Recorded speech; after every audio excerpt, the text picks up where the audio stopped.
시청자 여러분 안녕하십니까? 이데일리엔 성주원입니다.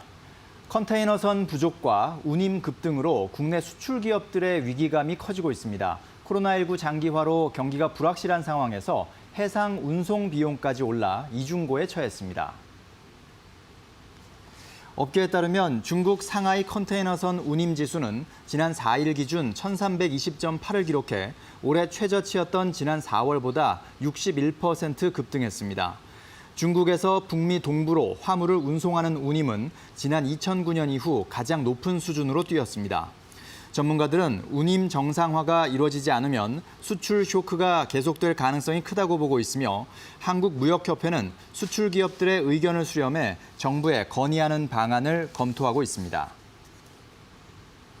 국내 1위 유리 회사인 KCC 글라스와 계열사인 자동차 안전 유리 업체 코리아 오토 글라스가 합병 계약을 맺었습니다. KCC 글라스와 코리아 오토 글라스는 다음 달 29일 합병을 위한 주총을 열어 승인을 거친 뒤 오는 12월 1일까지 작업을 마무리할 예정이라고 밝혔습니다. 합병 회사 최대 주주는 정몽진 KCC 회장에서 정몽익 KCC 글라스 회장으로 변경됩니다. 양사는 건축과 자동차용 유리 분야에서 원재료부터 생산 판매에 이르기까지 일원화된 체계를 구축해 경영 효율을 높이고 경쟁력 강화와 기술 개발에 집중하기 위해 합병을 결정했다고 설명했습니다. 코로나19 신규 확진자 수 발표 속보 전해드리겠습니다. 중앙방역대책본부에 따르면 오늘 0시 기준 코로나19 신규 확진자 수는 155명입니다. 8일째 100명대를 이어가고 있고요. 누적 확진자 수는 계속해서 2만 1,700명대를 이어가고 있습니다. 다음 소식입니다. KG그룹이 할리스 커피를 운영하는 할리스 F&B 인수를 추진합니다. 할리스 F&B 최대 주주인 IMM 프라이빗 에쿼티는 KG그룹을 여러 매수자 중 하나로 고려하고 있다고 밝혔습니다. 다만 매각가를 포함한 구체적인 조건은 아직 확정되지 않았습니다. 할리스 커피는 직영점 100여 개, 가맹점 470여 개 등 580여 개의 매장을 갖고 있으며 지난해 매출 1,649억 원, 영업이익 154억 원을 기록했습니다. KG그룹은 지난 2017년 초 미국 치킨 체인 업체 KFC의 한국 법인을 인수하기도 했습니다. 코로나19 사태로 된서리를 맞았던 자산운용사들이 지난 2분기에는 증시 활황에 힘입어 역대 최대 수준의 순이익을 냈습니다.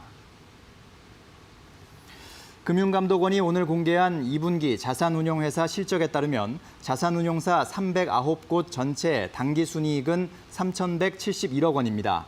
1분기 대비 170% 증가했고 작년 2분기와 비교해도 49% 증가한 역대 최대치입니다.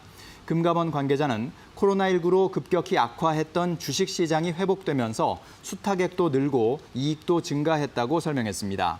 자산운용사들의 운용자산 규모도 1조 186조 5천억 원으로 집계돼 역대 가장 컸습니다. 정부가 코로나19로 어려움을 겪는 소상공인과 자영업자, 저소득층, 미취업 청년 등을 지원하는 내용으로 7조 원대 중반 규모의 4차 추경안을 편성합니다. 정부와 국회 등에 따르면 정부는 4차 추경안을 오늘 확정한 뒤 내일 국회에 제출할 예정입니다. 코로나19 타격이 큰 소상공인과 자영업자에게는 최대 200만 원, 취업에 장기간 어려움을 겪고 있는 청년층에는 월 50만 원을 지급하는 방안이 담길 것으로 보입니다.